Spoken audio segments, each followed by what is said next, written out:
When we think of a building, we usually picture something pretty static, right? Just concrete, steel, and glass. But what if that whole idea is about to be completely turned on its head? We're about to dive into the world of architecture and material science, where the buildings of the future are anything but static. So I want you to just think about this for a second. What if our buildings could act more like living things?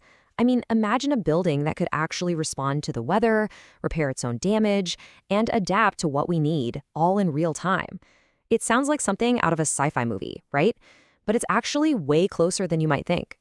So, here's the deal right now. Our buildings, they're a huge, huge part of our global energy consumption. They're basically giant energy hogs. But the amazing thing is, the very thing that's part of the problem could actually become the key to the solution. We're about to see how. To really get how this transformation is possible, we need to look at one of the most critical parts of any building, its skin. The technical term for this is the building envelope, and it's going through a radical change from being just a simple passive shell to becoming a smart, active shield. So, the building envelope is pretty much everything that separates the cozy inside from the world outside. Think walls, roof, windows, doors. It's the building's skin. Its job is to manage things like heat, moisture, and air. A really well-designed envelope is, without a doubt, your first and best defense for a comfortable and energy-efficient building. I mean, just look at the difference here. We're leaping from old-school materials like brick and concrete to truly dynamic ones. We're talking about windows that can tint themselves when the sun gets too bright, or insulation that actively helps manage heat flow. This isn't just a small step up.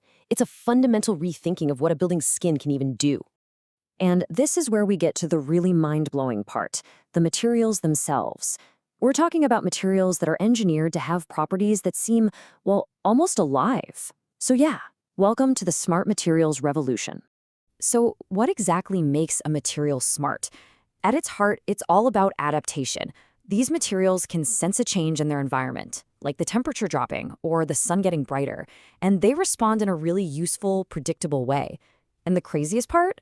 They do it all on their own, without needing a bunch of complicated motors or computers. Okay, check this out. This is one of the coolest examples: shape memory materials. Now, this diagram looks a little complex, but the idea is actually super simple. These materials can be bent into one shape when they're cool, and then when you heat them up, they automatically snap back to their original memorized shape. Just imagine window vents that open by themselves when a room gets too hot. No electricity, no sensors. That's just pure material science at work. Okay, buildings that can think is one thing, but what about buildings that can heal? I'm not kidding. Researchers have actually developed concrete that can literally fix its own cracks.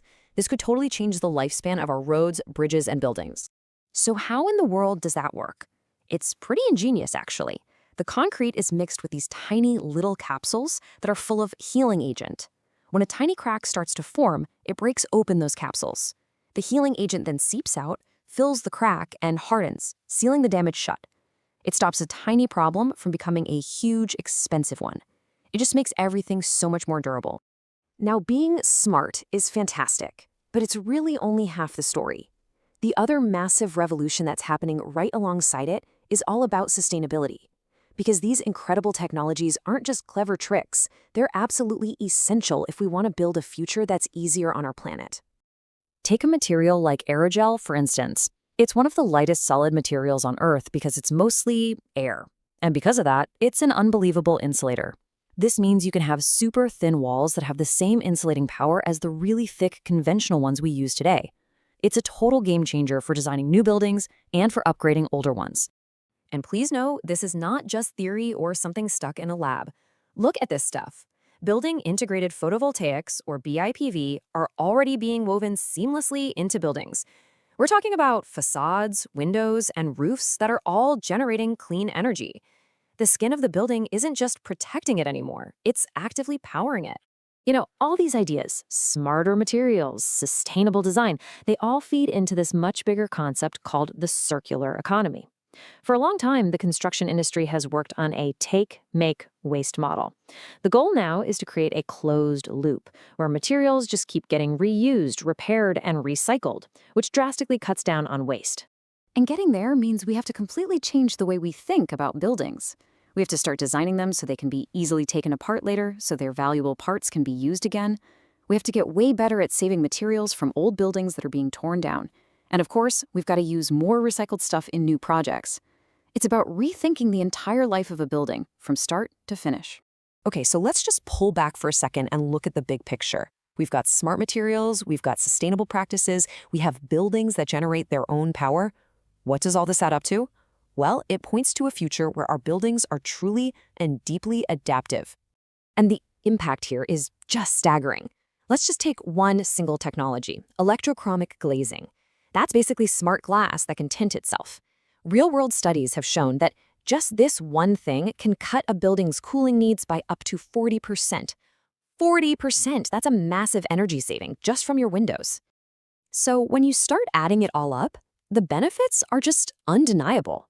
We're talking about huge energy savings, much more comfortable spaces to live and work in, and way less need for giant heating and AC systems. This could even help cool down our cities and fight that urban heat island effect.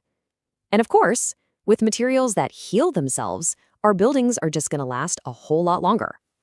Now, of course, it's not all easy. Let's be real. There are hurdles to overcome. The upfront cost for some of these advanced materials can be higher. Designing with them is definitely more complex, and our old building codes and regulations need to catch up. But when you weigh that against the incredible long-term payoff in energy savings, comfort, and just overall resilience, the case becomes pretty clear. And that brings us right back to where we started. All this technology is blurring the line between a building as an inert object and as a dynamic living system. So really, the final question isn't about whether the tech will be ready. It's about us. Are we ready to live and work inside buildings that are, in a very real way, alive?